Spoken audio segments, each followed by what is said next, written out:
What up, team? This is Albert Aldridge, the nutrition coach, AA Fitness. Thank you for returning back to another video, and we're going to get on to the main topic of this video after this first bit of a workout.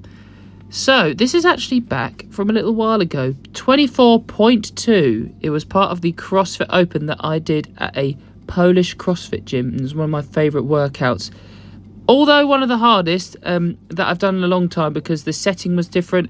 The three other people I was doing this workout with were absolutely brilliant. Such a good hype team. But you have just witnessed me going into the round of, I think it was 8, before I go on to my 9th round in this workout. 24.2, what it was. It's part of the CrossFit Open. CrossFit Open is like the Olympic Games of CrossFit every year. You do 3 workouts across 3 weeks during the CrossFit Open to see if you can get into the quarterfinals, and I did after this one. So the guy next to me was actually just behind me in this workout, but it was a guy 2 along from me that we were kind of head to head, and it was the last set of double unders that I managed to chip him at the post at, which was pretty good. Felt very good after that. So it was 20 calorie row, I believe. It might have been 15 calorie row, can't quite remember. 10 deadlifts at 82.5 kilos or 84 kilos because of the American weights. Then into 40 double unders, and then this is the last round I'm going into. As many rounds as possible in 20 minutes. I believe the CrossFit Games athletes were getting to around 11 or 12 rounds, and this is me going into round 9. I was hoping to do a round every 2 minutes, but that ended up being unrealistic, which is absolutely fine. This is Marta helping with the monitors. Really appreciate it, Marta, as always. So on the rower, didn't feel too bad. And then going into the deadlifts and the double unders for the first few rounds, not too bad. But then after a while, your lower back starts to really feel it. So I was having to rely on a lot of leg power in this part of the workout. And then the deadlifts, you start losing form after a while. You kind of have to just rely on kind of bouncing the bar off the floor and making sure you get a good full lock out at the top. And then you just get a lot of shoulder burning after doing all the kind of shoulder work on the rowing machine for the last 40 double unders, but you just have to learn to hold on. But the CrossFit Open for this year was a fun one, as well as the quarterfinals. But if you see one of my latest videos, you will know already that I'm getting prepped for the CrossFit Open 25.1, and it's going to be 3 workouts across 3 weeks, but you have to get into the top 1% this year to progress straight onto the semi-finals and not onto the quarterfinals. They're scrapping that for some reason. I have no idea why, because I think it's a great idea and includes more people getting on to the next stage. And it means that more people have to enter the quarterfinals, so they have to spend more money.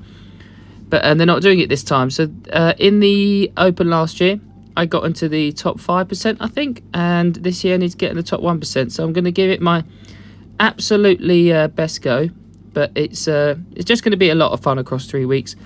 I'm in Poland for the first workout, but I'll be able to do it on the Monday before the next workout on the Thursday. So I'm going to be able to do it still.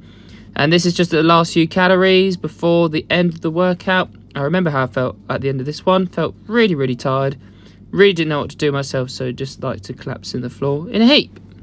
Now I'm going to be talking to you about how you can actually get abs and not be lied to about how to get them in 2025. And I've got 2 main simple things for you to look out for. The first one being quite obvious. I know I've talked about it a lot, but it's because it's something I truly believe in, and you need to be on top of your nutrition, but you need to be on top of it in a way that, to start with, and you don't have to do it forever, but you need to track your calories for a little bit. So if you're somebody who's coming from a slightly high body fat percentage, you need to take the amount of pounds you are weight-wise, and then you need to times that by 0.8, in my opinion. If you're quite maybe on the morbidly obese side, 0.7, but depends on where you're starting from. 0.8 grams of protein, so say if you're 200 pounds, I'd recommend that you're having 160 grams minimum of protein a day, up to 200 grams of protein, and then trying to eat in a slight calorie deficit to start with, alongside weight training. The reason for doing a slight calorie deficit, so say if your maintenance is 2,500, then you'll be eating at 2,400, maybe even 2,300 to start with, is as you gradually lose 1 to 2 pounds a week, you may lose a bit more in the beginning, then you're going to retain as much muscle mass as possible, and you can be able to target body fat rather than muscle wastage. So the slower that you do the weight loss, the more you'll be able to target fat loss, and the less likely you're going to be able to sacrifice any muscle mass. And basically, the more gradual you do it, it will take longer for you to lose the weight, but you'll be able to retain more muscle mass than somebody who does it quicker. And then when doing it alongside weight training, you're going to give yourself the better results.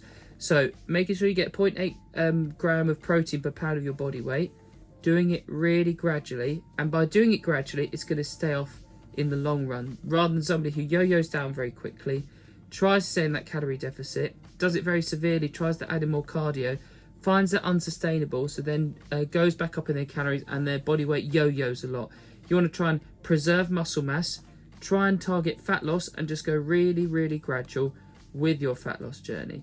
That's the main one. Try and get the protein intake, gradually losing weight, then 70 to 80% of the time, whole foods, lean protein sources, fruits and vegetables, etc. And then 20 to 30% of the time, make sure you have your treat, like your cheesecakes for me, your ice cream, your wine, your alcohol, because you still got to live your life, absolutely.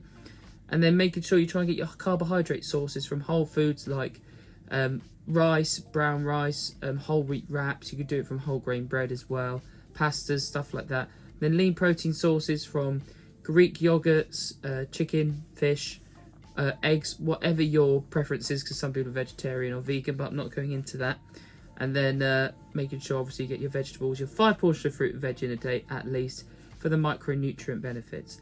Then the second main point alongside nutrition is that you need to treat your abdominal muscles just like any other muscle group.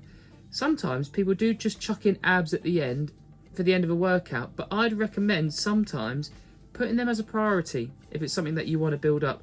Obviously, body fat percentage is what's going to determine if you see your abdominals, but if you focus on progressive overload over time with your abdominals and your obliques, the side ones to your rectus abdominis, then you will see results over time, and you will see them, in my opinion, at a higher body fat percentage because they're more developed. So for me, I love working on my weighted decline crunches to really try and build up the strength in my abs, because it's good for CrossFit, but also visibly, because, you know, we all want to try and look good with our shirts off.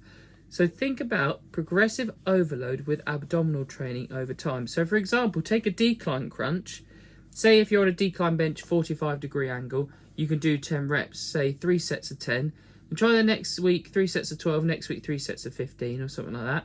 And then you can try adding a 1 kilo weight behind the head, trying 3 sets of 10 like that.